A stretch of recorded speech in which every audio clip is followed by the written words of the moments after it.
Hey everybody, what's going on? Rob Cesternino back for House of Villains season 3, episode 4, and what a night of television that we've watched, and we're ready to talk about it here with some people who would love to be at the type of party that goes on at the House of Villains house. First, back with us, it's Chappell. Chappell, how are you? Oh, I'm feeling refreshed. We're back in the villain's lair, and this is my type of environment. My people are here. This cast is doing exactly what I thought they would be doing. I couldn't be better. Okay, and here with us also a woman who's never plain. It's Jenny. Jenny, how are you? I'm great, Rob. Rob, it's been fun to get you into the villain's lair with us here, and Yeah. I'm just so grateful that our trio is not as awkward as Ashley, Johnny, and Paul. No one is in the cuck bed here, so Gotta get me one of those. I saw that chase and I was like, that's nice. And then he called it the cook bed. I said, oh well, it's still a nice. when you put it like that, Yeah, I it's feel still like nice. there are worse places to sleep than that, I that mean, little chaise. You know, I don't even know how to talk about this show. I have to be honest. Rob, we get into the strategy here on the House of Villains. Yeah. We know villains Yes. podcast. We break it down. Break it down. And we really like to It's a talk about serious who can. program. Yeah, we like to talk about who can win the game, who Yeah, cannot I win feel the game. Good If stuff. anything, I'm the Paul here, and I'm like, I don't know, like, should I leave? that Like, tracks. what's happening here? What are we doing? No. Stay in the cook bed, please. Mhm. Yeah. How do Yeah. you talk about this show? Like, where do you even start? Well, Jenny. I think that you just let like life guide you. Let life guide us. You can start in like the where things start. There is a line of progression. There are challenges and eliminations, just like you talk other about shows. it chronologically. Do you start with the elimination? But like Chappell and I, we love a hot tangent. So it's like you just never know where it might take you. And that is kind of like the show. There might just be a weird montage at some point. And that's okay. Yeah. I mean, I think you have to start off with where we are as far as in the competition with Plain Jane being here up for elimination. I think that we come back and Plain is just with the hell off on Paul. We talked about the rant last time, but I mean, she starts off the episode calling Paul hideous. Some of the insults these people give each other, it only works here on House of Villains. The things that they say, if they said this on any other show, they're drawing dead. They're never going to win the game.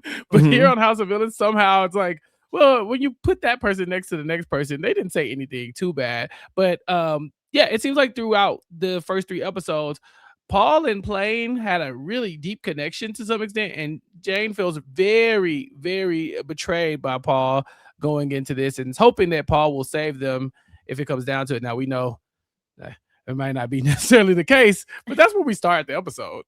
Yeah. And Paul had this power of being the right hand of the supervillain, but it seems like that Paul kind of abdicated doing anything with this power, and then it ends up being a net negative, I think, for Paul. Yeah, Paul catches all the heat here. And I think that what the thought is like, okay, Johnny is someone I'm working with here. I'm just going to kind of respect his wishes, and ultimately he's the one sitting in the chair. So I can just kind of shrug and be like, sorry, I didn't really want to piss off Johnny here. But it completely backfires. And like, even beyond Plain Jane, like New York's pissed at Paul. Like Paul's getting yelled at by everyone at the end of this ceremony. And he's like, what the hell did I do? What did I do? He's getting more heat than Johnny. He is. Completely. It's unfair to say that he did nothing because New York says that he used his hand to stroke Johnny gingerly. And it seems like Johnny liked it or something, Sure. Yeah. I think that Johnny got a lot of stroking in this It's episode. a good episode for Johnny. Good episode for Johnny. Great Good episode episode for Johnny. Yeah. Is it too early to say Johnny gets the handy? He might have got more than the handy, More. Jenny. I don't know. The handy might be selling him short. The handy and then some. Yeah, exactly. Yeah. Got a face rub. Yeah. Handy Johnny, Handy J. Yeah. Okay. Tom Sandoval was also upset about the whole situation. He's frazzled. Yeah, well, I think that again, Tom is already like so pissed that he was even in contention to be put up here, and he's like, he's never going to forget this. But Johnny and Paul are kind of like treating Tom like, we did you a favor here. And then Paul is also kind of like, why didn't you guys back me up? Like, well, I'm the one taking all the heat. Why didn't my alliance like step up and be like, support me here? And so this pisses Tom off even more, because he's like, why am I being made to feel like I have to be like, have some gratitude here for you not putting me up when we're supposed to be an alliance? The traders might have created a monster with Tom Sandoval. He's giving Right? Big Brother player. He is, because we have those Big Brother players where I want to use you as a pawn, and they say, oh, it's okay, that's fine, and they're floaters, they're furniture, they do nothing. Then you have the ones who say, oh, it's okay, it's fine, and they're plotting on your demise. Tom is the opposite. Tom is like, what the hell, man? What are you talking about? What do you mean you were gonna put me up? And it takes somebody like Tyson to get Tom back to, hey, don't trip, don't react. But I want to see Tom react. I want to see Tom Sandoval blow up his game. And honestly, he's doing a good job of not doing that. And he's on the edge. I think if they piss him off a little bit more, we might see a different side of Tom Sandoval. Well, he didn't have a Tyson on the traders. He only had himself.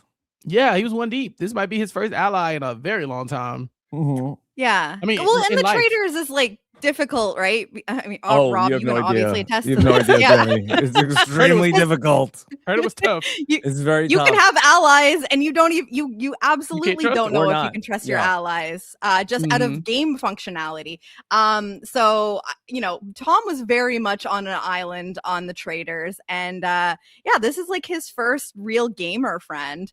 And what a blessing for him to be, paired up with one of the greatest to ever do it in our friend Tyson. And I think that Tyson's reining Tom in to a degree right now, but I think, Chappell, you're right. Like, eventually Tyson needs to loosen the leash and let Tom go a little wild, because I think that, like, let him be the target, not you.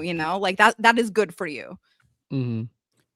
Let's talk about, there was one of the many fights in this episode that happened for seemingly no reason, that there was some talk amongst the women's about how their side of the house is falling apart, and it's Kate and it's Christine, and I'm not, who was it? New York is there also?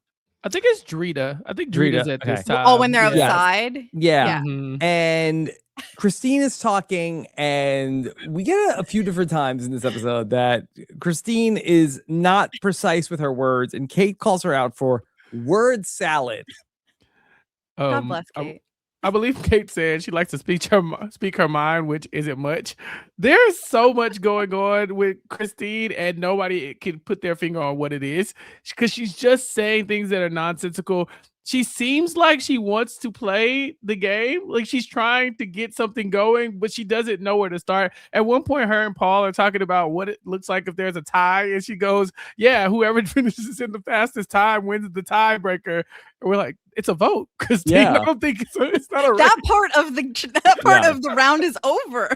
That was yesterday. She was very indignant about that. She's like, no, the tiebreaker is, that's not how it works. Sometimes I'm watching this like, am I Christine? When I listen to podcasts, like when I listen to Shannon and Taryn talking about Survivor, and they're on their rants, or even Shannon and Mike, I'm sitting there thinking, well, I don't know how we got here, and I feel like I really understand Christine in this moment, because she wants to play the game. She does, but it's just not there for Yeah, I think she's getting close on some things. Like, it's like I feel like I need like a translator for her almost, because it's like I get a sort of a sense of what she's saying, but there is a disconnect in how she communicates it, and she also does a lot of like, I don't know what's going on. Because in that conversation where Kate was like, what are you saying? What is this? What's happening here?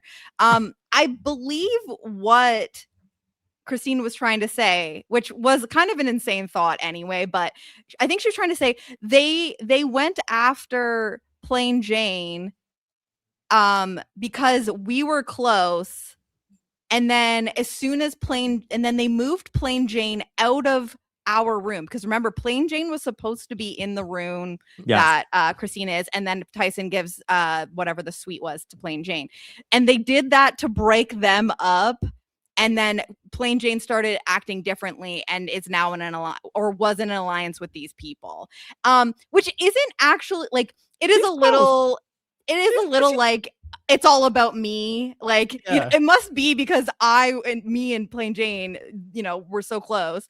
But she did kind of clock a little bit of the, like, they purposely chose Plain Jane to give the room to, and then, you know, Plain Jane thought that she's working with these people. Like, it was almost there, but she would not explain it. What happens to the room? I thought that was for the whole season now. Who inherits the Plain Jane room? Was that the reason why Plain Jane got voted out? I don't know if anybody would want the room. You know, I think that at this point, that and Rob, House of Villains gets competitive, but I would say that of all 3 seasons, this is the most locked in any cast has been. There are no random outliers who are just not playing the game. Like, even Christine is trying to play the game. Her big issue is that she's like, all right, Plain Jane was really mad at Paul, but she never knew that Plain Jane and Paul could be that close to where Plain came down off the thing. It was in Paul's face. Christine she's peeping that something was going on. So even she's locked into there's something in the house happening. I don't think anybody would remove themselves from their room to go be in Plain's room. In the past, we could definitely see Teresa just like moving in there and just being outside of the game. Jenny, you know what I'm saying? Like, even if season 1, maybe New York would go get the biggest room. This time, I think nobody is changing rooms. I think they want to be as close to the action as possible. Consider it. Now, Paul obviously thinks about game implications, right? But does Paul say, you know what? You guys can have 3 beds and do whatever the hell you want with them. Have a great time. I'm going to the suite. Honestly, you make a good point. I think nobody had a reason before this episode, and now if Paul doesn't take the room at that point, I actually have some questions for Paul. Yeah. You like you don't protest too much. We saw so much of Plain Jane's wardrobe. And I thought you were going to say titties. It was a lot. No, I wasn't going to say that. But prosthetics, yeah. Big, and it's like multiple sizes. Gigantimous, you know? Yeah. They bounce. Flop. They move. They look like they have some real weight to them, you know? Right. Especially when Plain Jane is in the pool. I can't imagine what that's like. Yeah, you saw Plain Jane struggling to get out of the pool, I think, at some point. Someone screamed. They said, don't get in the pool. It's like, this doesn't look like it's not a flotation device. It looks very heavy. The scene where Tom is definitely more of an anchor. Yes. Tom helping Plain put the titties on it's probably the funniest thing that has ever happened in reality TV, and will go underrated because it's on this show that a lot of people are not watching. But I really wish that there's a way I could have a tasteful version of that GIF of Tom actively trying to help this drag queen put on just the biggest fake titties. And it was a very normal moment, which is like why it was like, it's like thinking about it is so absurd, but it was like such a like normal friendship moment where it's just like, if you told me, you know, like, oh yeah, so one of these days you're gonna be watching Tom Sandoval like assist Plain Jane with, you know, like these ginormous prosthetic cannons. And they're just having like, you know, very normal casual conversation while it's going on. Like one of the most easygoing conversations of the whole episode. It's just like that really encapsulates the absurdity of House of Villains. Yeah. Like that was a normal moment. That was a very, very easy like she was putting on a t-shirt. you know? Not even one of the most absurd things in the episode. No. Yeah. No, and honestly, like it I wanted to help. Like I was also watching like the way it was like flipped at the back, and I was like, Yeah. had that happen with a bra. Like help me. Like yeah.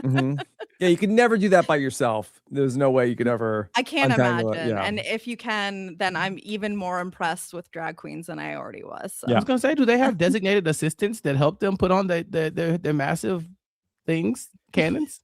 I feel like that the drag community, like I feel like you're at a drag show and there tends to be like a lot of other drag queens like in the dressing room. Rob, you know a famous drag queen. Yes. If you could just out of the blue, just say like, how often do you need assistance with your prosthetics, prosthesis?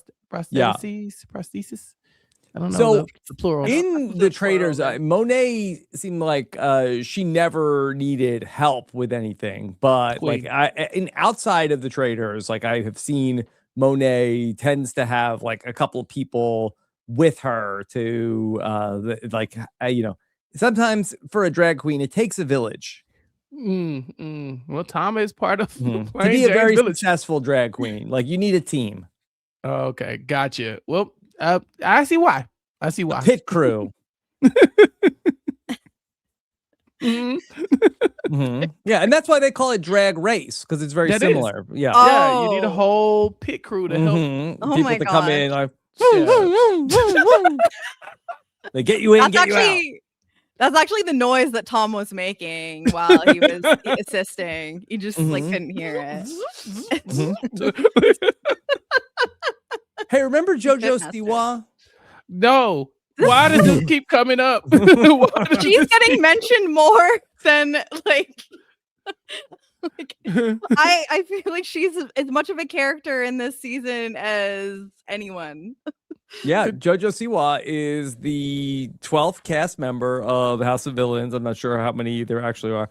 And that it turns out Johnny doesn't even know who JoJo Siwa is. What a twist this was after they've been fighting for multiple episodes about this. He doesn't really even know who JoJo Siwa is. No, it's the principle. It's the principle of the conversation. It wasn't about JoJo specifically. Johnny was just trying to mansplain to Kate how appearance fees work for reality TV. He's like, gosh, some people make a lot of money to do this kind of thing. And Kate's probably looking at him like, fool, I know that. You think I'm here for free? You know. This was a one-sided fight, though. This was just proof that this was a one-sided fight. And then now this is not to say that Kate is in the wrong here. Johnny was just doing and having a conversation in the way that he would. And he thought that it was a completely like, nothing was said that was even remarkable to the point where he truly didn't even know who he was talking about. He was just commenting on, well, some people, it's a paycheck and it's 10 days and you get your name out there. He was just kind of like defending the honor of reality stars taking whatever opportunity is thrown their way. Like I think that was his takeaway here. And Kate really did not love the way that he approached this conversation. So it was very much like more of an argument to her, but he did not even remember this conversation pretty much. And Kate was like, oh, what are you, like the biggest JoJo Siwa fan ever? And he's like, I don't even know who that is. Who the hell is that? Yeah, he doesn't know. JoJo Siwa might end up on this show one day. She's kind of in her villain era right now, I think. And then also on top of it, then Johnny referred to Kate as being somebody from below the deck when she asked, what do you know about me? Yeah, from below the deck. This is tough. That's a show that Johnny would want to go on. Yeah, down under. Okay, so my issue here is that I agree with Johnny though. He's talking to Kate. He's trying to make amends. He's trying to put his social game to work, and Kate's just not doing it. She's just opting out completely. I think there was somebody else who was just like, I'm simply not. Oh, it was Paul earlier in the season, early in the episode where they're like, Paul, you're a lying ass bitch. He's like, no, I'm not. He's like, yes, you are. He's like, no, I'm just not doing that. I'm not doing that. And I think Kate is doing that here. Johnny's saying, no, I want to know about you. I want to talk. I've learned things. I know you graduated from college. You did the yacht show. And Kate's just, the moment he says below the deck, she's like, all right, I'm out. Like she has nothing, no patience for this man. But I do commend him for trying. at least he's trying something. Mm-hmm. I just love Kate though. She's like, She's the she's best. just no bullshit. She will be thinking about this JoJo Siwa thing. Like listen, we're now on our way into round 3, I guess, of the show, and both Kate and Johnny are still here. I'm willing to bet that this is not the last JoJo Siwa reference. Like somehow this will still get referenced at some point. It's Kate's jury question to Johnny. When you mention JoJo Siwa, Mm-hmm. tell me one thing you've learned about JoJo Siwa this season. At dinner, there is a not so complimentary comparison that gets made to Tom Sandoval. What animal would you be? And he gets compared to a character that I was not super familiar with. Chappell, how's your Monsters Inc? Oh, so here's the thing. I've seen Monsters Inc., but the way I knew exactly what he was talking about the moment he said it, it was like, I haven't seen Monsters Inc. in at least 10 to 15 years. Yeah. And when he said it, the image of this monster came flooding into my brain. I knew exactly who he was talking about. And this was just not something you say about anybody. Mm-hmm. Yeah, here he is, right? It's this is kind. Randall from Monsters Inc. I knew Mike Wazowski And Sully. and Sully. Mike right. Wazowski. Yeah, the big two. But Mm. this is the Tom Sandoval character, which And is he hates- Randall. Oh my God. I also loved how much like Tyson was stirring Tyson the was pot so during this. tickled by this. Oh yeah, he's like, oh, like the He's the best. slithering, like he's adding to like just Mhm. making it so Slimy, much he's purple, he's worse. ugly. Yeah. Mhm. Why would you say this Randall. about somebody? First of all, it's not an animal. It's not an animal. If someone says, what animal would you be? Why would Randall you jump from Monsters to Inc. Randall the monster from Monsters Inc? I will So go ahead. go. No. I didn't got know that nothing. thought was I'm over. literally in I awe was that gonna this is the say, thing that I was happened. in that photo though, because I was like, what is it about, Randall, like visually Mhm. that you would even think looks like Tom? Because it's like, okay, like eyes are pretty far apart. I don't really think that that's like a Tom feature. And then like even some of the other example photos I'm seeing, like not really much of a lip thing going on, but in that one photo that you had pulled up, Rob, it did almost look like when lip filler starts to what did they call it? It like not like deviates or something. Like it starts moving out of your lip and like up into like this part. You see what I mean? It's like it almost looks like the lip filler has started on its own little journey. So perhaps that's what the vision is. Also, that they said that this thing is slimy, and maybe It's that's a unflattering. metaphor, or also we know that Tom Sandoval in the Traders is very sweaty. Yeah, True. It feels like he's talking about his general demeanor is kind of snivelly. I don't know. It was just a bad thing to say about somebody at a round table of people. Why would you say that in front about any human that you claim that you're aligned with or nice to? And Tom hates this. He says, "I'm coming after your ass and your right hand, bitch, paw." I was like, Tom Sandoval. Put him in a Big Brother house. Put him in a Big Brother house today. Yeah. Okay. Yeah, just coming back, y'all. Coming back. Okay. We had another huge fight that broke out seemingly for no reason. And it was that's between the show, Rob. New That is York exactly and what we- Drita. And Drita, it was set to a symphony of cursing. Oh, it's the best. Yeah. I don't know if I've laughed that hard in a while, and I've had some good laughs recently, and that one was a good, healthy laugh. So the thing about New York, Rob, is that this lady's a professional. Okay, she knows how to walk into a room, identify each person's trigger, the one thing that she can say or do to somebody that will tilt them over the edge, and she can also dictate how far over the edge that person goes. You know, we look back at episode 1, she's telling Kate, I don't even want to know your name. By the end of the episode, Kate's her best friend. It's only been 6 days. Okay. You know, she didn't want to shake your hand or anything. She knows how to push you and then pull you back in. And this moment with Drita, you can tell the producers kind of gave New York a look. She said, I got it. And she just went in there and just starts going off. Yeah. And it was the perfect person. Drita wasn't even mad at New York. She was mad at whoever told New York these things about Drita. She was just mad at the universe. And New York walks away from this completely unscathed. I mean, Drita is not happy with her, but for anybody else, it doesn't work like this. I feel like, you know, we talked about this in previous seasons, but you really have to, it's very, very easy to unknowingly poke the bear that can be Miss Tiffany New York Pollard. I have long said that this is maybe one of my toxic traits, is that I truly believe that I could be a New York whisperer.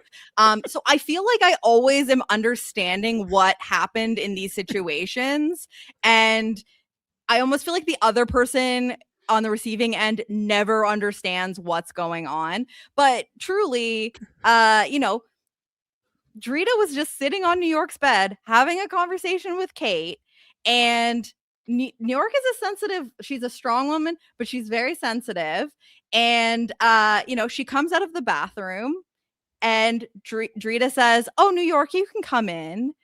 Basically being like, "You're not interrupting this conversation." Drita thinking this is a normal thing to say, and New York is just like, "Bitch, I know. It's my fucking room. Like, you're on my bed. I don't need an invitation." And then, like, you know, she unravels because she's like, that was weird that you had to acknowledge that it was okay for me to come in. You're in my room talking to somebody else who is also up for banishment. And then that's when, you know, the wheels fall off. But Drita does not know how to handle this at all. You know, first is knowing to not even say that in the first place, and that's where you have to become a New York whisperer. But yeah, she does not handle this well, and New York starts going off. And Drita's not the kind of person that's going to back down.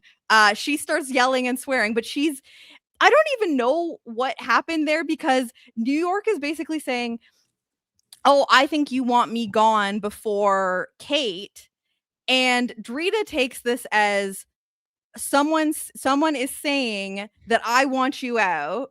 And then she goes off the handle being like, "Whoever's saying that I want her out, get in my room right now." And then, like, the C word a lot. I didn't know you could even say the C word on the show. Oh, we're on Peacock, baby. You could have been dropping. I didn't know could have been that. dropping You the C-bomb. Well, I think maybe I'm wild not shit sure about that. I don't know. I don't know, Rob. You kind of opened the traders with some strong language That's that I don't think you can say on true. network Yeah. TV. I said the Yeah. F word is a lot. Okay. Yeah. Mhm. Yeah. It's encouraged here. It is. This is, yeah, but Jenny's right. New York did this. And Drita is now mad at whoever planted this idea in New York's head, even though New York said this came from her. I saw you talking to Kate. You're pledging your loyalty to Kate. You clearly want me out before Kate. Drita's like, who told you that?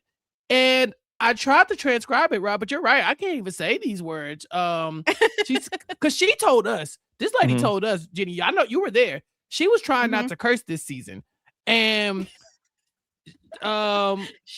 she hit her curse amount in this episode. She's looking for the rat C word that said that. Yeah, exactly. Yeah. If this was on cable television, was... New York. Yeah, she said, if F out of here if you think I'm a P as B word mother effer. I was like, who is she talking to? Meanwhile, Kate is eating this up. Yeah, this is why the symphony comes in. It's so good. So good. But this is the thing. And so after this interaction, Drita is completely soured on New York. And which, to be fair, it's fine for her to be soured on New York because she's not in a vulnerable position right now. New York is, and this is the complexity of loving New York, is because she will do stuff like this when she is in precarious situations where it can blow up in her face, but it's like, it can work out. She has this way. She is such a really endearing person, and I think that this is where, and maybe this is just the kind of person that Drita is. I think you need to step back sometimes and be like, that was a weird misunderstanding. And I think that maybe New York's feelings were hurt. And I need to go to her calmly and explain that I didn't want her out. I thought somebody was telling you that I wanted you out. And that's not true. And that's why I lost my shit. I actually think you're really great. Let's have a hug. Like, because New York is such a soft on the inside kind of person, as we will see really outlined in this episode, you can win her back. We see this firsthand later in the episode with Kate, and Drita is just not, she's just like, okay, you blew up on me, I lost my shit, and we're done here. So I don't know. I think if you care about having New York on your side, if you can learn what is happening here, you can get her back. You just have to know how to approach it the next time. I don't know if that is ever going to happen between New York and Drita here. Jenny could teach a class. She could. Yeah, She's impressive. So Johnny wants his target out, and that is Kate. Yeah. Yeah. He wants to call the shots because he is the supervillain, and JoJo Siwa is still in the conversation. He's now telling Ashley and basically anybody who would hear Johnny talking about someone who he doesn't even know. Like, he couldn't point this person out in a lineup, and he had spent the last probably 4 days discussing JoJo Siwa to anybody who would listen. And he's just over it. He cannot believe that Kate came at him sideways about something that he thought was completely just random and silly. It has nothing to do with anything, and it's just under his skin. He's not gonna let it go. Was this when Kate was saying that she would like to stay, but she also wouldn't mind going home? She had said that it was like pro wrestling that she would rather go do than this. Yeah. Yeah. That's one of my favorite things on a show, when a person just does not want to be there and is like very public about that. Listen, I don't even want to be doing this. Kate's fun, though. That's her brand. That's her brand. Exactly. Yeah. She has made that her entire personality, is that if I come in and I act like I don't care, then I won't care as much. It won't hurt as bad. I won't get so invested. As a person who hates games, she's speaking my language. I'm just here for the fun. And then for some reason I managed to come out of this alive, I'll take it. Is it too soon to call her Will Kirby? Oh, ooh, okay. She did say, I hate all of you. She did. And I'm just saying. Okay. If Kate's our winner, we might have to circle back. Big Brother Will Kirby or Dondi Will Kirby? Definitely Big Brother Will Kirby. Big Brother. Specifically Big Brother 7. Yeah. Like All Stars. But yeah. Yeah. Dondi Will Kirby is going to get us sued. We got to stay away from that one. Yeah. I think Dondi Will Kirby had a situation like Dr. Christian Hubicki. Oh, did he? Yeah, I think so. Oh my God. He wasn't feeling good at one point. Yeah, Yeah. Okay. Let's talk about board pants, though. The redemption challenge. Know thy enemy. And I thought this was a very original challenge. I like this. The glory hole challenge, Jenny. I think that's what they were calling it. Yeah, basically. Here's what I love about House of Villains.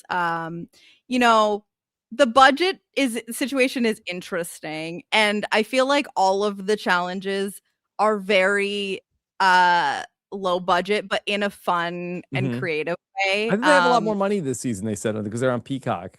They do, but still not enough for original music, as Plain Jane is going to explain. And, they still joke about it, just about it not being one of those shows. It's definitely, no Survivor. But I love that they come up with these challenges that are just a little absurd, and they don't cost a lot of money. They just needed some ski masks and a box that I'm trying to figure out, do you think that they were under a table. Yeah. And then like I was trying to figure out the mechanics of getting their head into the box. Yeah, they're under a table or something, and then they Mhm. have the little cutouts where they pop their heads up. Because I think at one point we see Tyson kind of bob in and out of the frame. This is a ridiculous challenge. I think back in the day, Rob, and I say back in the day, like we've had 50 seasons of House of Villains, but in the early season they were paying homage to villainous things, and now it just looks like they're doing stuff. You know, They're like just see if doing you stuff. can. I mean, know thy enemy does sound like something you would. I think a villain Sounds would like something. probably. It sounds like something, but I don't think it means know how your enemy's face would feel if you just groped it for a Mhm. little bit. That's not Yeah. really.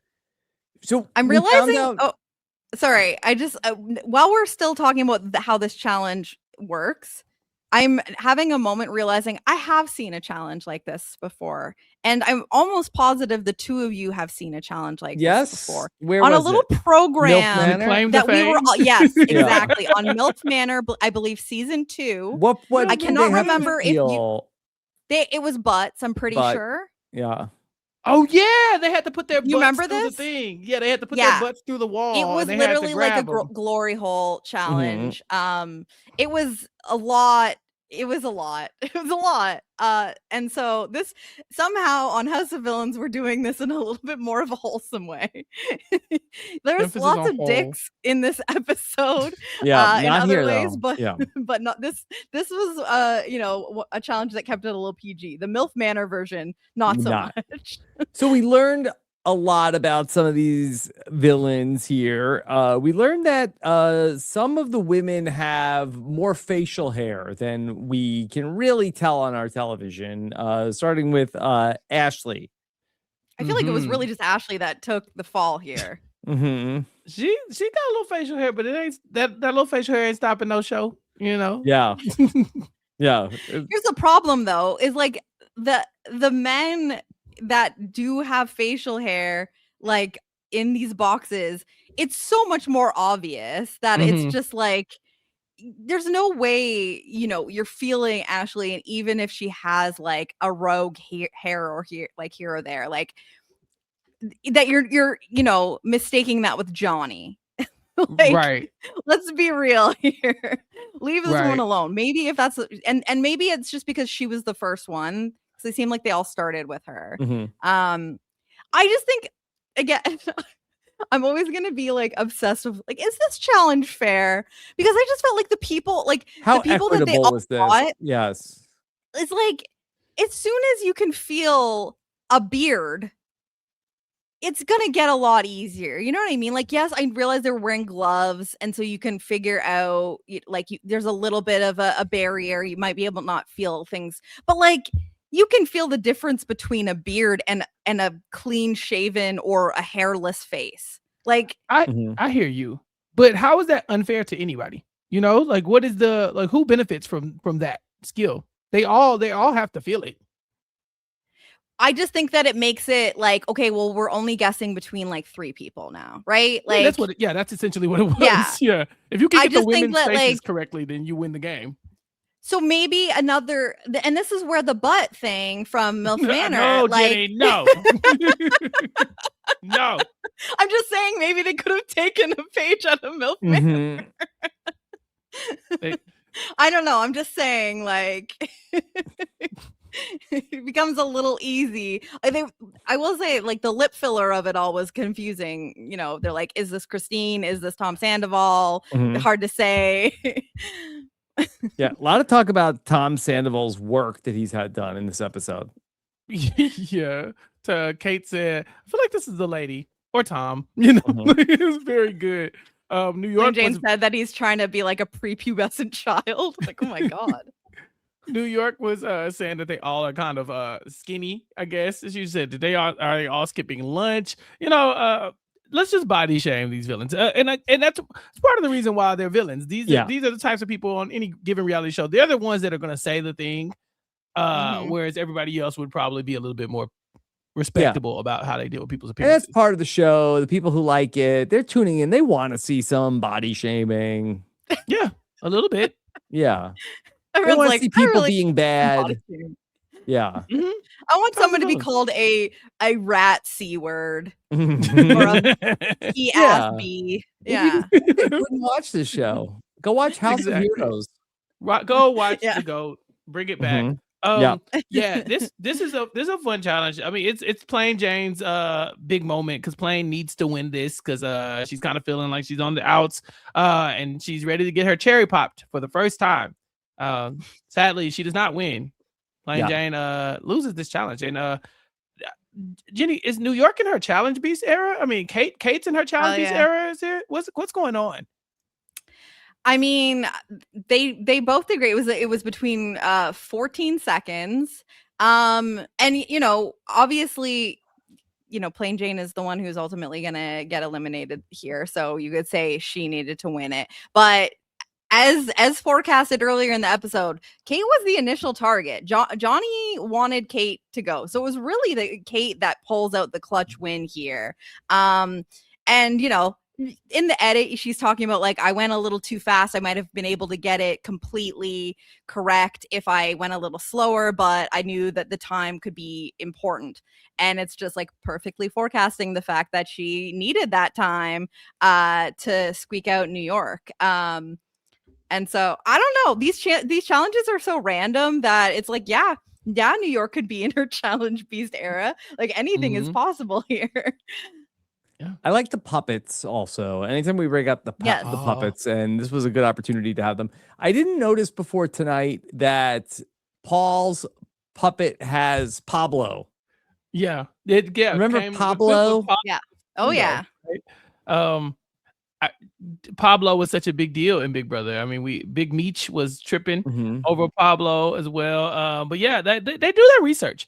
That's the thing. Mhm. They allude to these people's backgrounds and show so much. We talked about that callback to Big Brother where Paul gets in the confessional and like, hey, this isn't the diary. You don't have to yell.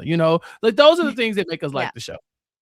Yeah, they make the references. I'm pretty sure there was somebody else you can't get really good shots of some of these people, but like they're adding to the outfits of the puppets and they're actually quite well done. I really enjoy them.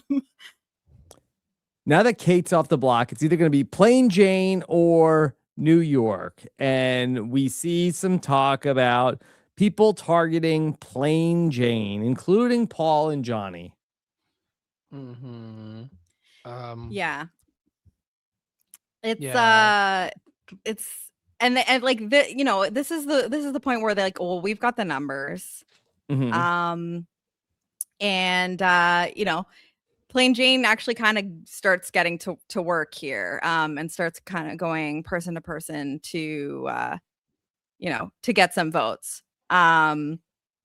I don't know if Plain Jane really realizes that she's in hot water here, but we see her putting in the work. And there's a lot of situations where this vote should have been a lot closer than it ends up being. Mhm.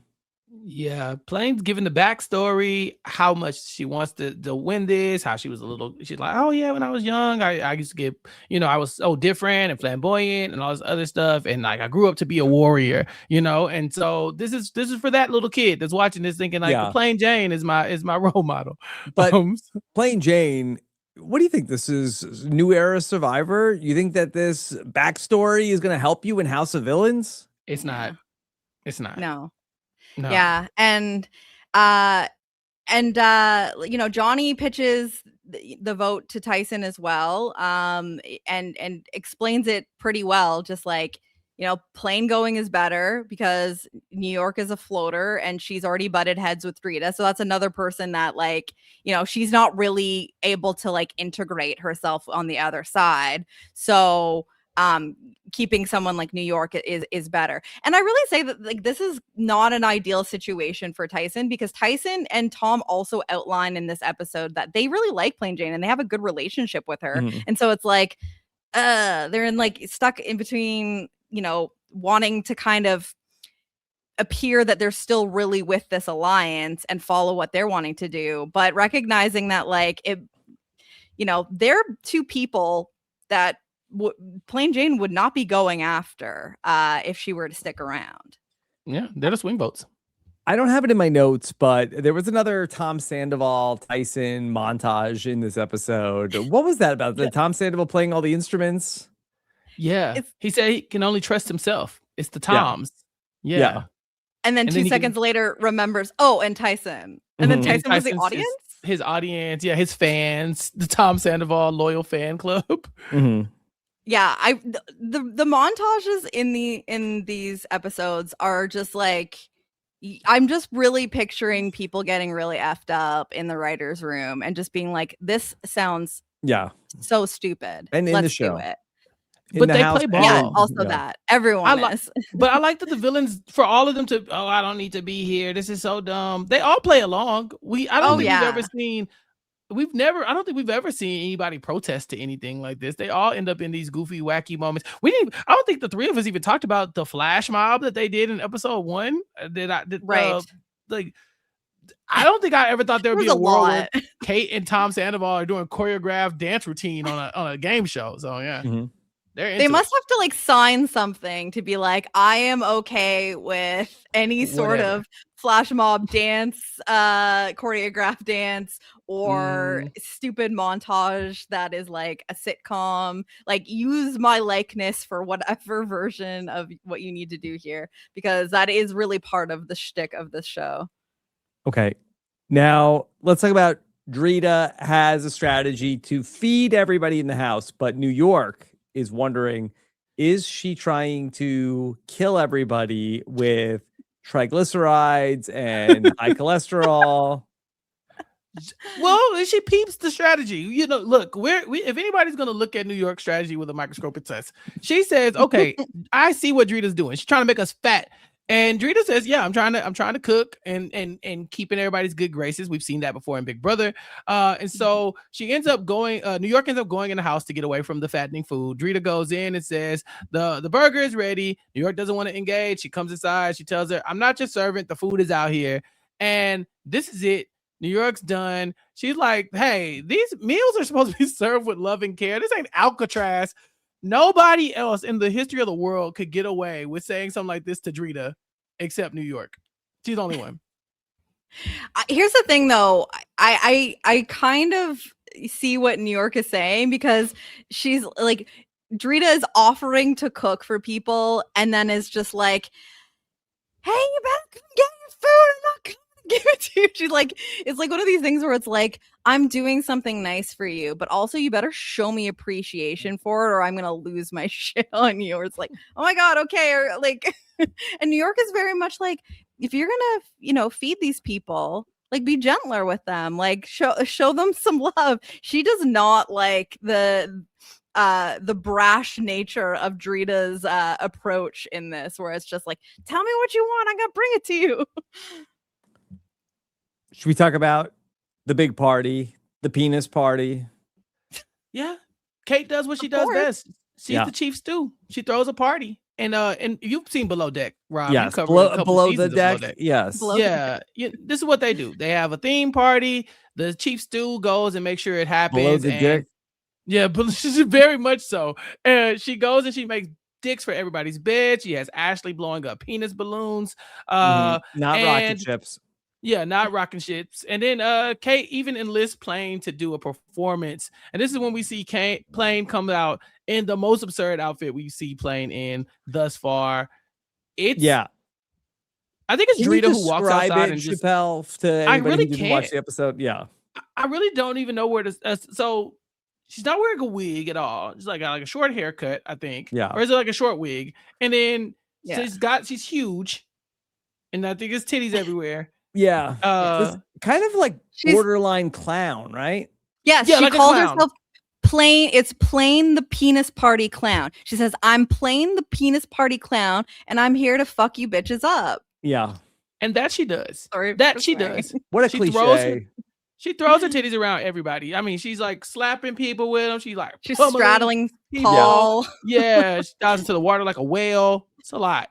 Right. But Drita comes out from a nap and is just like, what the hell is going on here?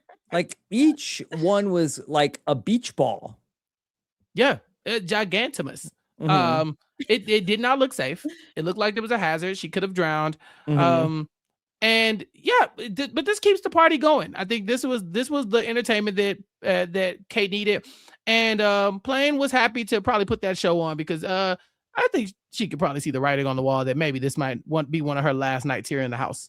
Yeah, and at one point when Plain Jane is in the pool, was it Drita that said that she's like a sea monster? Yeah, I believe yes, like the Kraken. There's like a titty sea monster or something like that. And titty it was sea demon, maybe. such a wild night that then is this when we end up getting Johnny and Ashley? Ashley joins the topless party first. Yes. You know, and I think the drinks were flowing because if you've watched Ashley on the challenge, you've experienced slurring Ashley, and I feel like we got to slurring Ashley at this point of the night. She's topless and hopping into the pool, and then all of a sudden she's on Johnny's back. And things are getting weird, and the people are like, "What is going on here?" Yeah, they're flirting, and Johnny asks Ashley about his diction, and he goes, "I can show you my diction." I was like, like this isn't even clever. Just do it.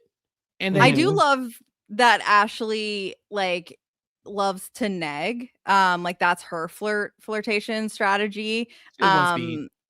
Because I think they were talking about favorite book. This is how the diction thing came up. Yeah. And Johnny is trying to be funny and says that, "Oh, have you ever heard of the dictionary by Webster?" And then she's like, "Why don't you have a better vocabulary?" Like boom, roasted. And it works, but also it's just like, okay, these are two people that are DTF. And at this point, Johnny's not getting anywhere with Christine. No. So it seems that like ship has sailed, and she has a boyfriend, right? Yeah. Yes. Yeah. So Ashley's been in the house with Johnny for way too long. She's been in the same room with him. She said he's nice to look at. Got a big ego, and she's about to find out. out. That's what she likes about him. Yeah. Okay, so you mentioned that this is an uncomfortable situation for Paul. Everybody. There's a moment where Ashley, I guess, at the aftermath, the producers are like, "So, you think anybody knows that you and Johnny hooked up?" And they cut to every single person in the house being like, "Is that what that was? I heard the sounds of her being stabbed." But I think I don't think there was a person in the house who didn't know that this was about to get very graphic. Everybody is uncomfortable. Every single person in the house. Yeah. I mean, things were heating up in the shared bedroom with Paul, and Paul's just like sitting on the bed being like, should I leave? I don't want to be in the splash zone. Which very fair. And I think this is when he says he doesn't want to be in the cuck bed and excuses himself.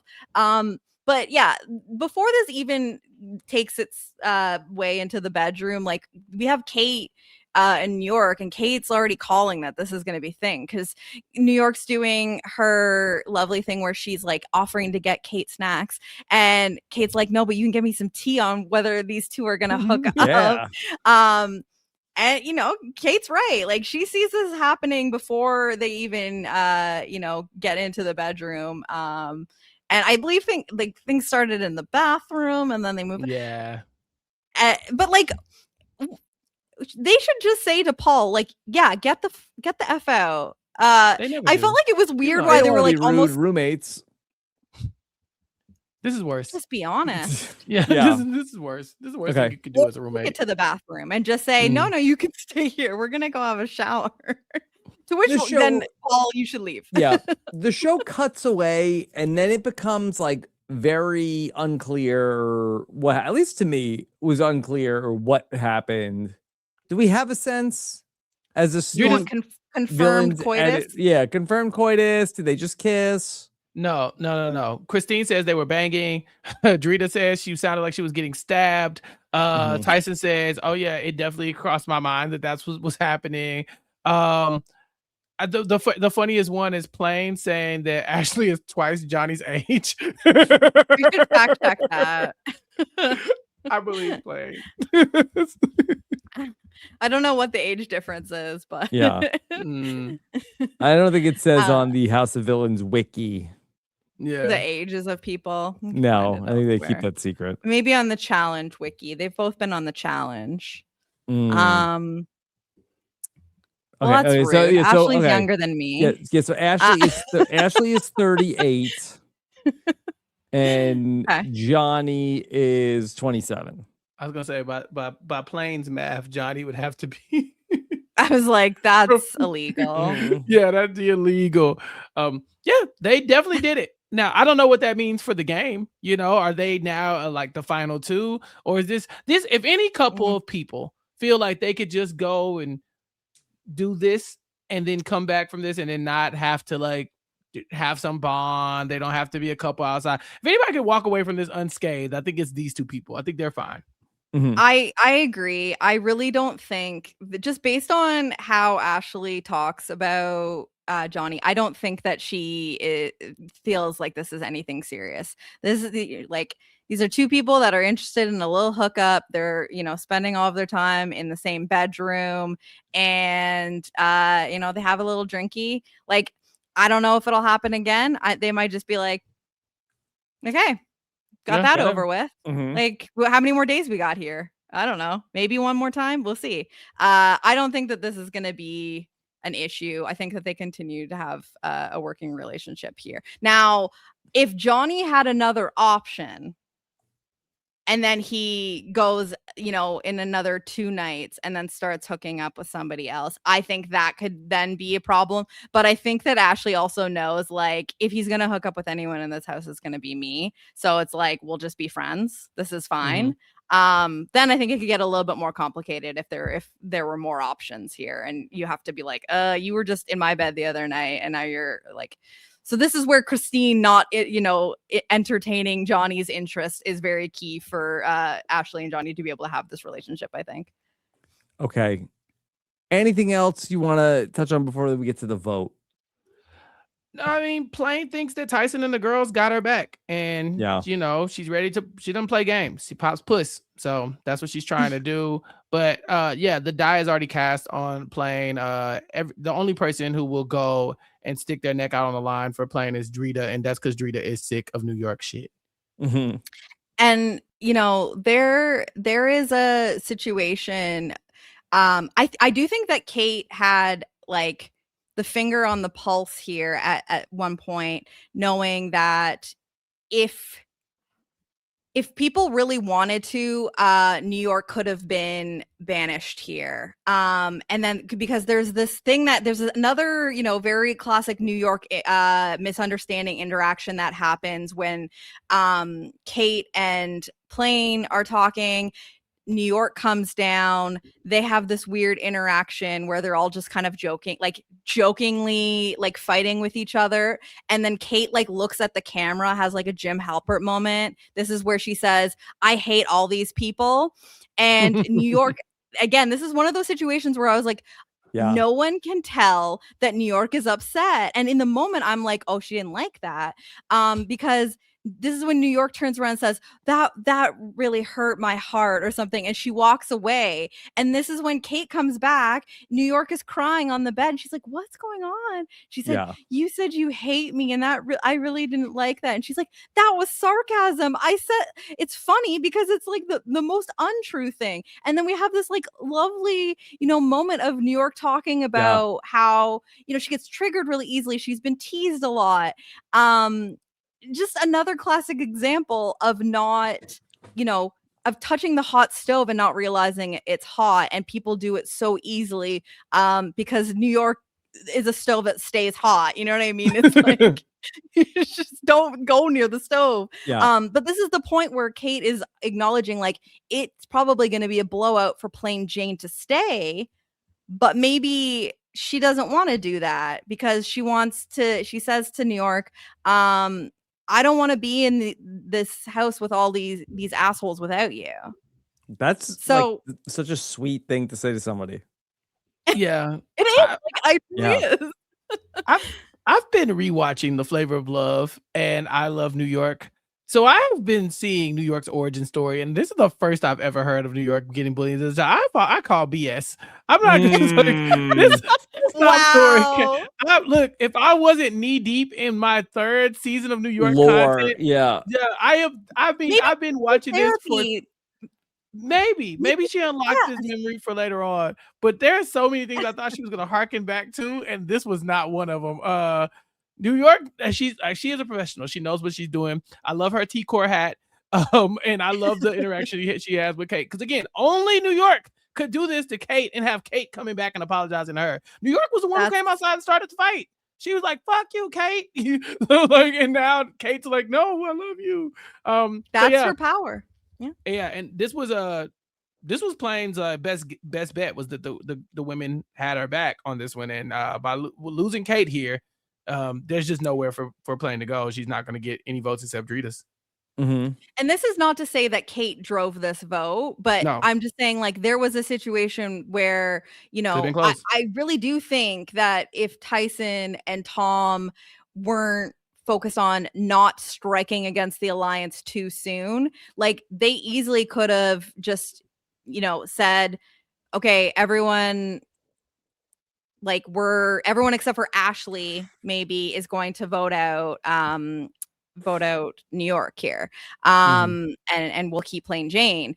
So I don't know. It definitely just feels like there was a situation where it could have worked out for playing Jane to stay. Jenny, can you remind me what the alliance is? It's just the two rooms. So it's Ashley, Johnny, and Paul, and then Tom and Tyson. This is supposed to be a 5, but it's really a 3. It's truly like a 3 and a 2, where Tom and Tyson's true allegiance is to each other, and Tom is pissed, has really become soured on both Johnny and Paul. Paul because he correctly suspected that Paul was the one who did the hanky vote for Christine. And then also because of Johnny, basically trying to say, like, I'm going to use you as a pawn. It's going to be fine. And how they handled that whole situation. And so then Ashley gets kind of looped in with that as well. So that is what the alliance is supposed to be. And then the rest of the house is sort of a side, like they call it a side, but it's not really an alliance. These people are all fighting with each other. This is why it's like it can be so easy if you can just. And I'm sure that that's what Tyson's thinking, being like, these other people are a mess. Like, let me just ride this for a little bit, and then I will benefit later. What I don't understand is it seemed like Kate was the target, but Kate's number one ally is New York.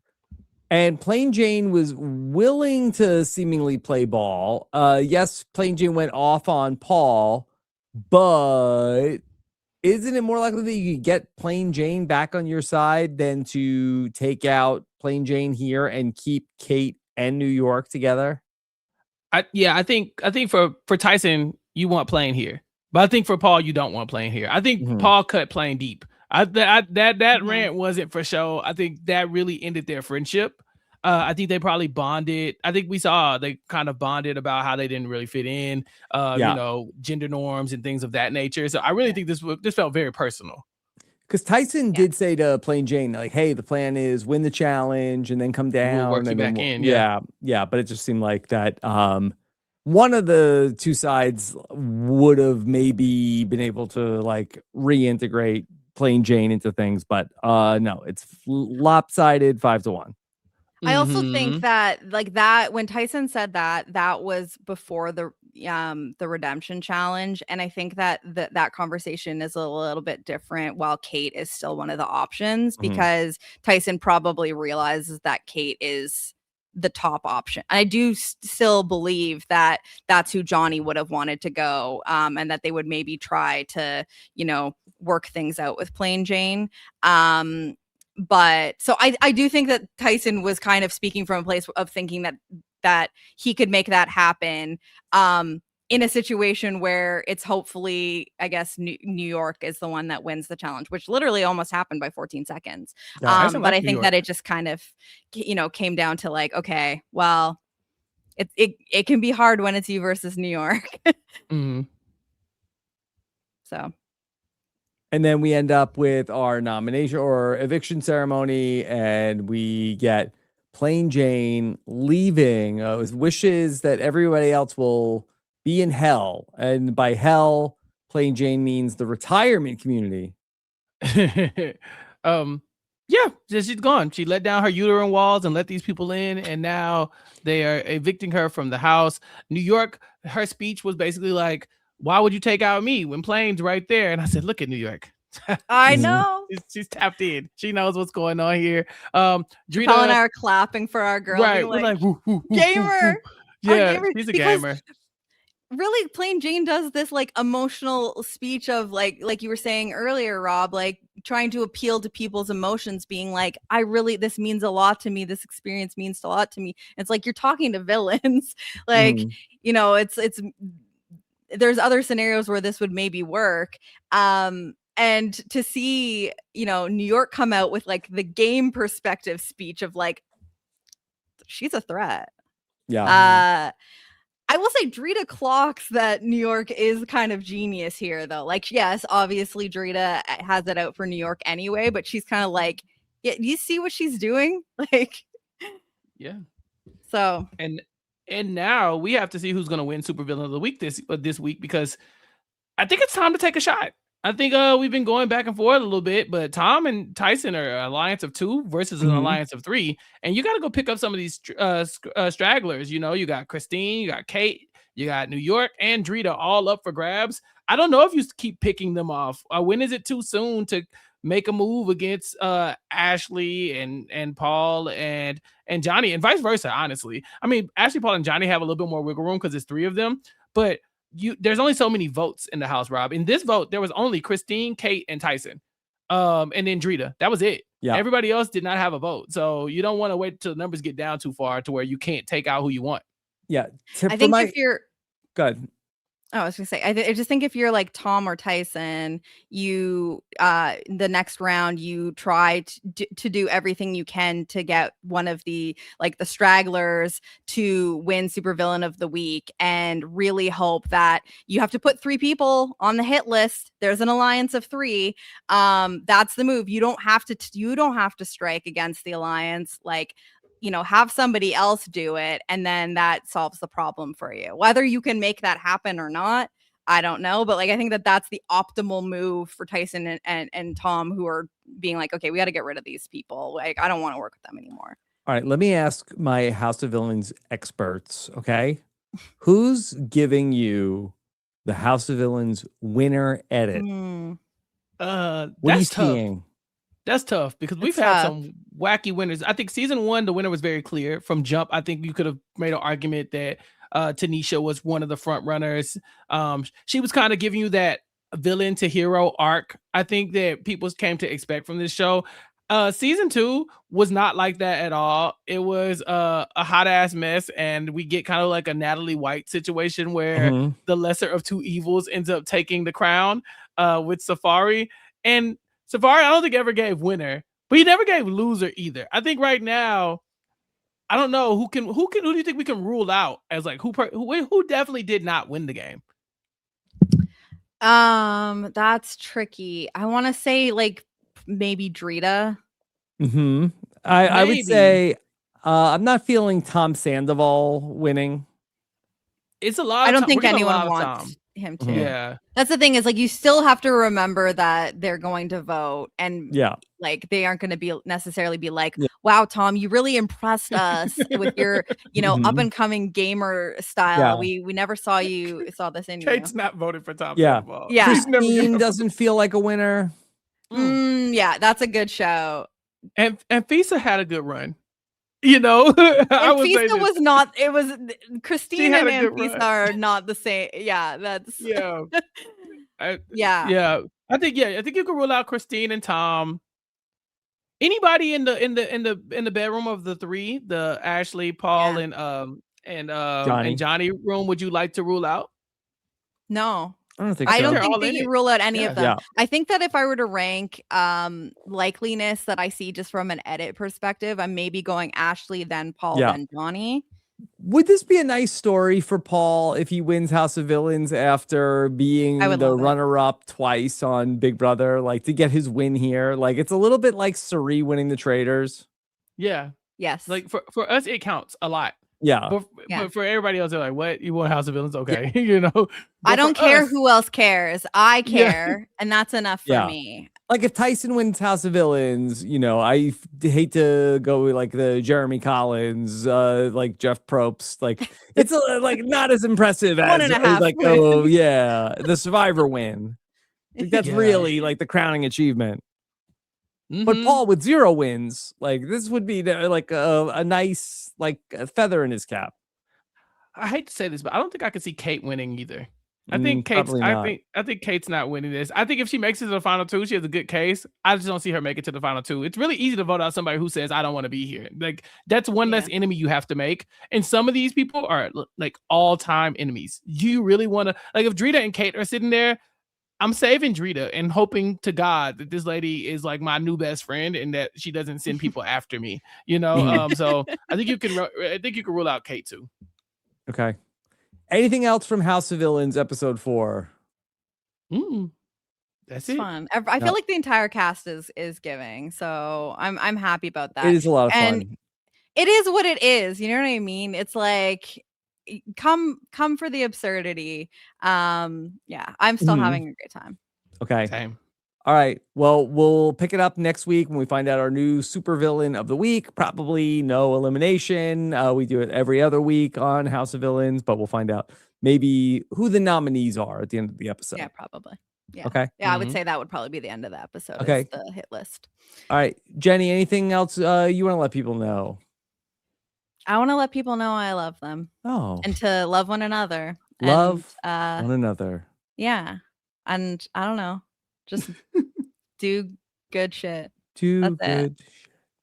Yeah. Okay. That's it. That's all I got. I love you guys. It's been fun. Chappell, how about for you?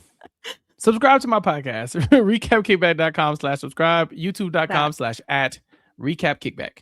Okay. I would also like to tell people to do that. Yes, Jenny, please. yes. And then Chappelle and I are talking about all of the nonsense in the world of Survivor every week on Club Condo. Join us on Monday for that one. And then also that my favorite scripted TV show is back. We were talking about Paradise. And so check out our latest recap of Paradise episode. Jenny, you have any idea what Paradise is going on? I don't. Okay. I'm not a big scripted gal, but I know that the people were going crazy It's not for it. your cup of tea, but Is there guns? There are some guns, yes. Yeah. A few. Yeah, not a lot, but there are guns. And so check it out. We're recapping Paradise in addition to everything else here on RHAP. Thank you so much for joining us. We love to read what you have to say in the comments. Take care, everybody. Have a good one. Bye.